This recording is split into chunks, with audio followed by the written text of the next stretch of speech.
All right, for the warm welcome. Now, the first thing you would notice is that we have a little obstacle up ahead. Speaking of heads, this here is what we call our wishing rock. Not because it grants wishes, but because if you don't duck, you're gonna wish you did.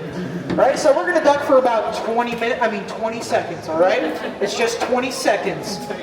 Have you guys ever tied your shoe before? Good, just like that. We're gonna take our heads towards the center of the boat, just like so. This here is the one and only rock you can touch in our cave, so get it out of your system. You can touch it with your hand, not with your head. Are we on the same page? Good, good, good. So do me a favor. Heads towards the center of the boat. Here we go, guys. Thank you, Mike. If you've ever wondered what a wet rock feels like, now's the time to find out.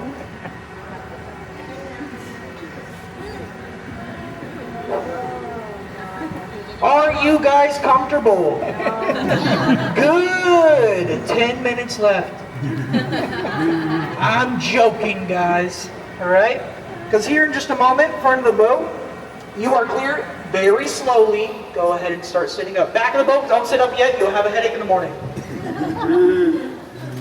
All right. But I'd like to formally welcome you guys to Lost River Cave. We made it, guys.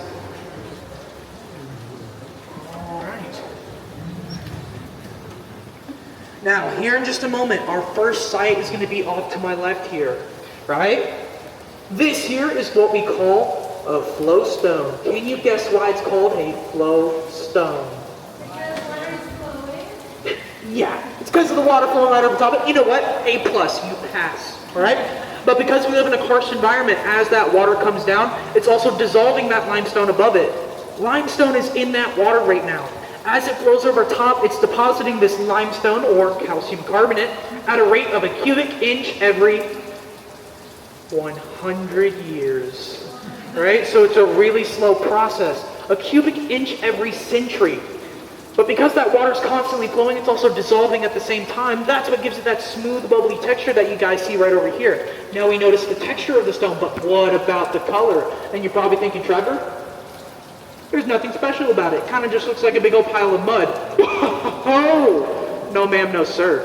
That there's some healthy limestone, healthy flowstone. That rich peanut butter brown's a good indicator of this, because if we take a look at another portion over here, you will notice, my goodness, that's not peanut butter brown, right? So what is going on here? Well, that's what we call a pollution scar. All right? We were an illegal dumping site in the 1970s and 80s. All those oils and chemicals were coming through, and limestone is a porous rock. The same way we have pores, little tiny holes in our skin. Limestone's built the same way. So we got trapped in there. But if you take a closer look, you will notice these little speckles of peanut butter brown. Now, can you remind me, what does that peanut butter brown mean again? Absolutely. Healthy limestone, healthy flowstone. So it has been healing over the past couple of decades. That means our ecosystem is healing. Water becomes more clean, runs through here, dissolves that outer layer, replacing it with that rich peanut butter brown. Now guess who's to thank for that? Because, spoiler alert, no, it's you guys, right? So guess what we're going to do? Go ahead and give it up for yourselves, all right? Go ahead and give yourselves a little pat on the back. Because again, without you guys, we would not be able to heal this ecosystem. Now, I'm glad we feel good about ourselves, but that's not why we're here. You guys also want to check out the rest of the cave, right? Okay, buckle up. We don't have belt buckles, hang on tight. All right, so this next room we're about to go into is what we call our breakdown room, because the rocks break down. Right now, the most formative event for our cave, aka, the thing that shapes our cave the most is going to be all the floods, right? The biggest one being our 100-year flood, which on the outside here goes all the way up to the lip of the cave. But on the inside, it goes all the way to the ceiling. So imagine this room completely submerged underwater. Not with us in it, that's terrifying, right? Just full of water. Because where we're sitting at right now is about 100 feet underground. Above us is about 50 to 60 feet of bedrock. That's what separates us from Nashville Road. Spooky, right? So as water comes from the surface here, water will find its way through these cracks in our bedrock. down to either a groundwater cavity or a cave like this. Water will drop down, leave that limestone behind, and that's how we get something called a drip formation. On the ceiling here, they're called stalactites. Now, you might be familiar with stalactites, but if you're not, the best way I can describe them is as if they were rock icicles, right? Icicles made out of rock. Stalactites, if you are familiar, they are beautiful, magnificent formations. But here in our cave, we have special ones. We have what you might call itty bitty baby stalactites hanging out on the ceiling here. Now, just because they're smaller doesn't make them any less. Why are they so small? Well, first of all, these grow at the same rate as that flowstone back there, a cubic inch every 100 years. It's a really slow process. And even if that wasn't what they're dealing with, we have a 100-year flood that goes all the way up to the ceiling. That is thousands upon thousands of gallons of water coming through per minute. I want to see you try to stand up against that. They're doing the best they can, right?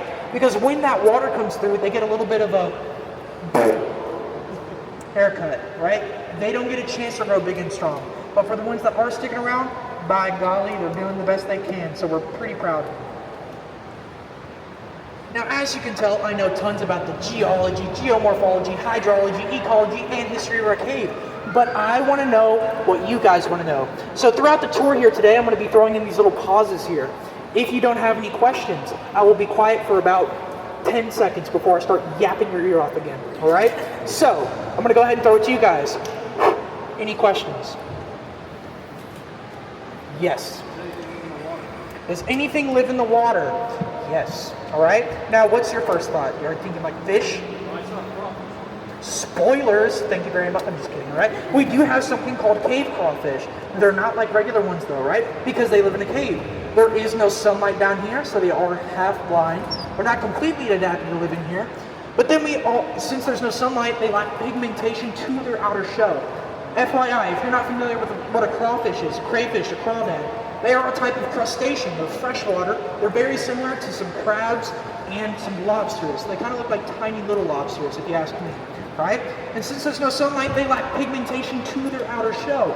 They appear this pale gray, white, almost completely translucent, similar to a ghost. Now, we also have one type of fish, all right? Only one type of fish. Now, are you guys familiar with what a minnow is? Minnow? Yeah, you can find them in small bodies of water, creeks, ponds, streams. The biggest they ever get is about 2 to 3 inches long, about the size of my pinky here. The fish in our cave are very similar in size and shape, but they're called the southern eyeless cavefish. As the name entails, they don't have eyes. They don't need the ability to see because there's no sunlight down here. But with there being no sunlight, they also lack pigmentation, aka coloration to their outer skin. They're completely translucent.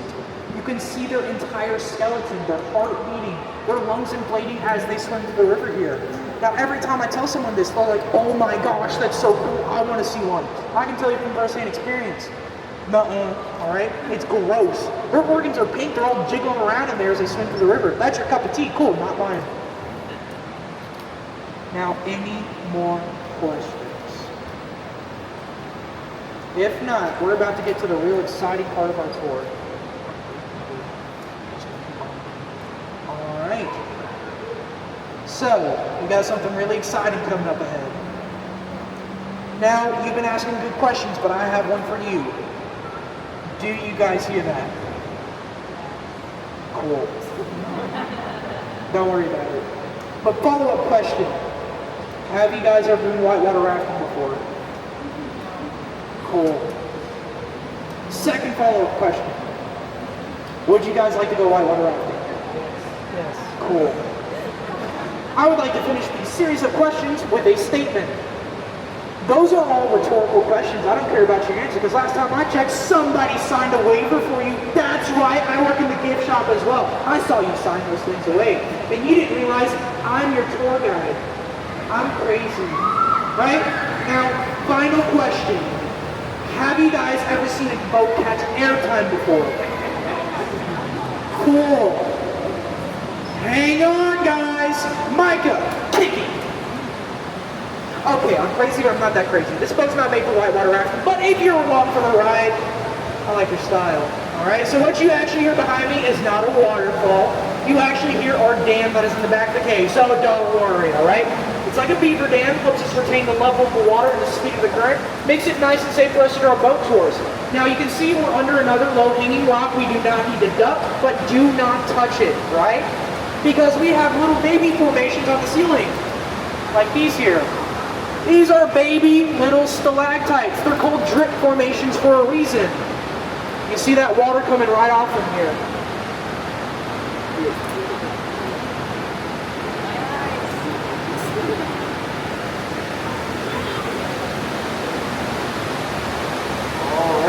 And as you can tell, it's going to get pretty loud back here. We are going to park the boat along the dam. You guys are going to feel probably 2 small bumps, but as far as you know, they're both intentional, so don't worry.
Ready?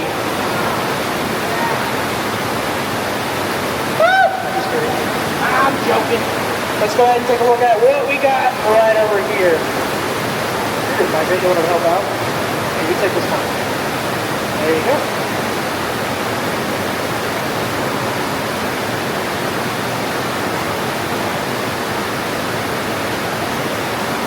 Now, we're also going to play a quick game of I Spy. There's something that's brightly colored, it's small, but it doesn't belong in the cave. When you guys see it, let me know. No.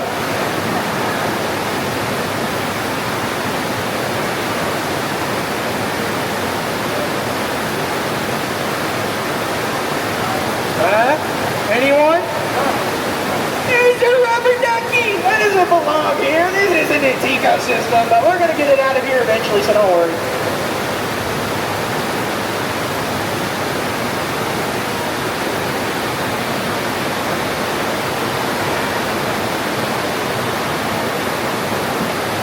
All right, lights are coming back on in 3, 2, 1. Boop.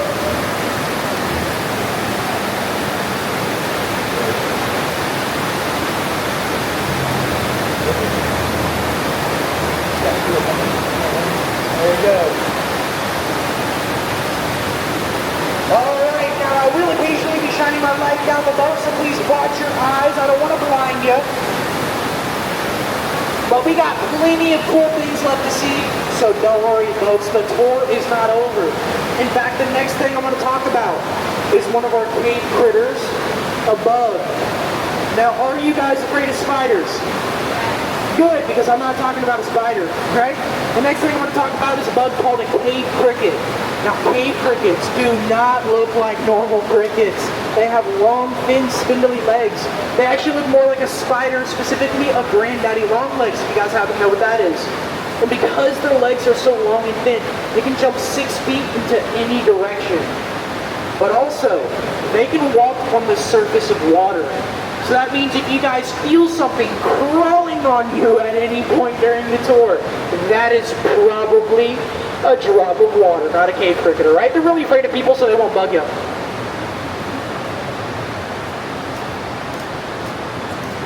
Thank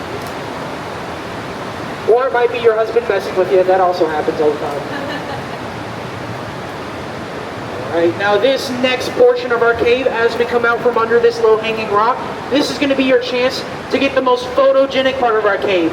If you like taking pictures of big rocks, now's a good time.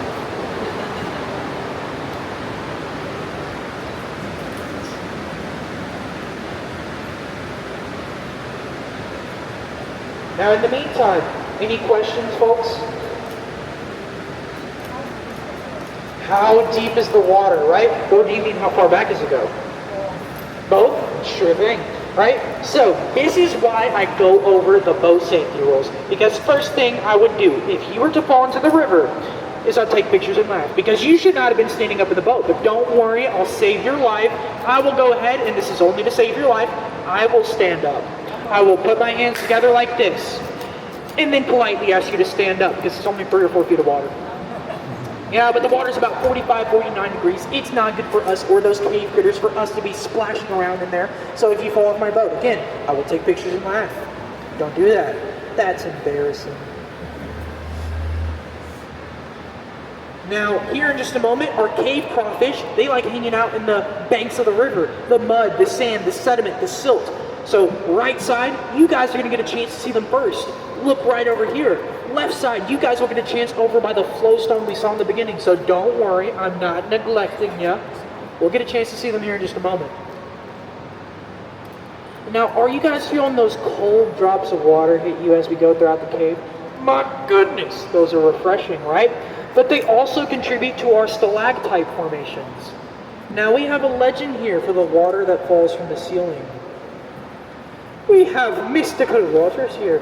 Each drop of water that hits you is what we call a cave kiss. It's worth about 2 weeks of good luck. So go ahead and let it rain all over you. Because if you get 2 drops, that's about 4 weeks of good luck. If you get 3 drops, you can do math. But that's 6, just so you guys know.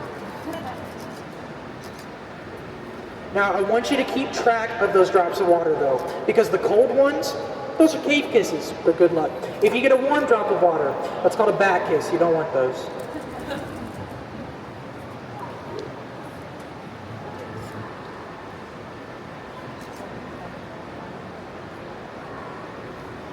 Any questions, comments, concerns, reviews, or beauty tips? I never really get the last one. I always ask though. Just a little bit.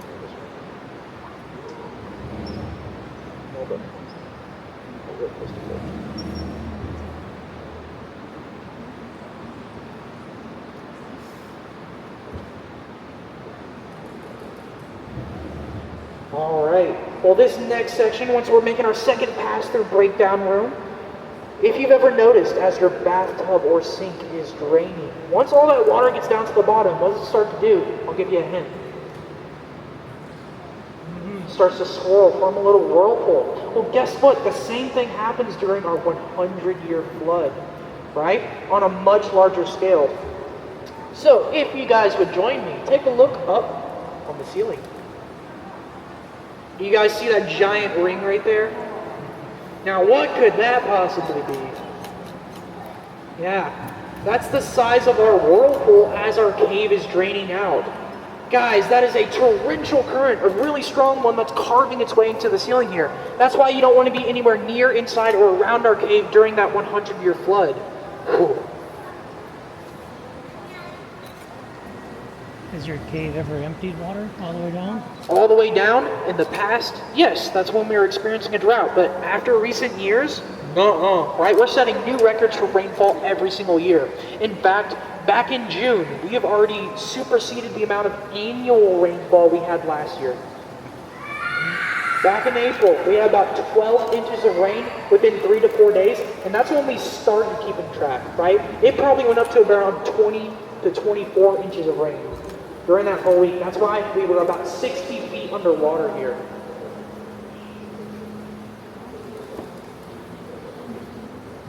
Now coming up ahead, this is also going to be another chance to see those itty bitty baby stalactites, on the ceiling here. All right. And then we also have this another formation right here. This is what we call cave curtains or cave drapery. But at the bottom, we have a really unique one. Now, you're not going to believe me when I tell you this, but the technical name for this formation is cave bacon. I'm not lying to you. Google it after the tour. All right. Now, left side of the boat, this is going to be your chance to see some cave crawfish. Right? Again, they like hanging out in the sand, the mud, the banks of the river here. They lack that pigmentation. They get pretty big in our cave because they have no natural predators inside the cave for the most part, besides each other. Right? Yep. And so I say they don't have any natural predators inside the cave, but I didn't say anything about outside. So what could possibly be crawling into our cave to munch on these ghost crawfish, or cave crawfish? Too cold for a snake. I'll give you a hint. It's what I call a trash panda. I'm talking about raccoons, right? They like to come up in here and munch on them all night long with their buddies, possums.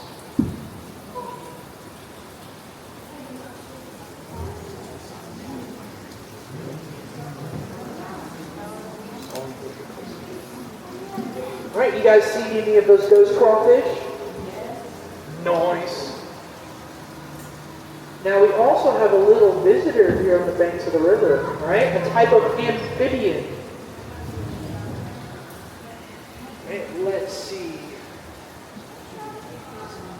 Where he at though?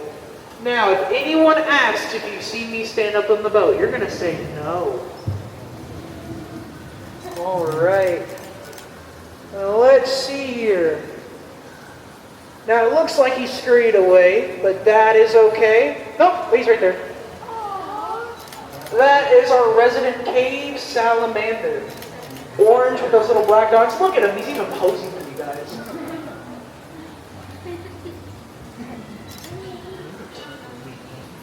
All right, folks. Now here in just a moment, you can see we have our favorite obstacle up ahead. All right. Now I'm going to shine my light down the middle of the boat, so please watch your eyes. I don't want to blind you. Because 3, 2, 1, here comes that light. Now this here is our good old buddy old pal, Wishing Rock. I said it didn't grant you wishes, but guess what? I lied. You can make a wish, just don't let it be that you wish it didn't hit your head, because that's a waste of one. So if you guys can do me a favor, we're going to go ahead and get to those shoe time positions. It'll be about 20 seconds, we'll get out of here scot-free. So hopefully we don't have a guy named Scott on the boat, because that'd be unfortunate. This is the only rock you can touch in our cave. Get it out of your system. So are you guys ready? Here we go. Now this here is my second favorite part of the tour. Here's where I love to hear the good questions, comments, concerns, and reviews. I love to hear the good ones, but if anyone didn't enjoy my tour today, my name is Trevor. You can go ahead and stand up and tell me why now. I'm joking. I don't see anyone standing up, so I'm assuming it's a pretty good tour. I want to thank you guys for joining me on my boat here today. Everything we do from here now is going to be done slowly, so if we sit up, we will do it slowly. When we stand up, we will do it slowly as well, just not yet, unless you want to have a massive headache.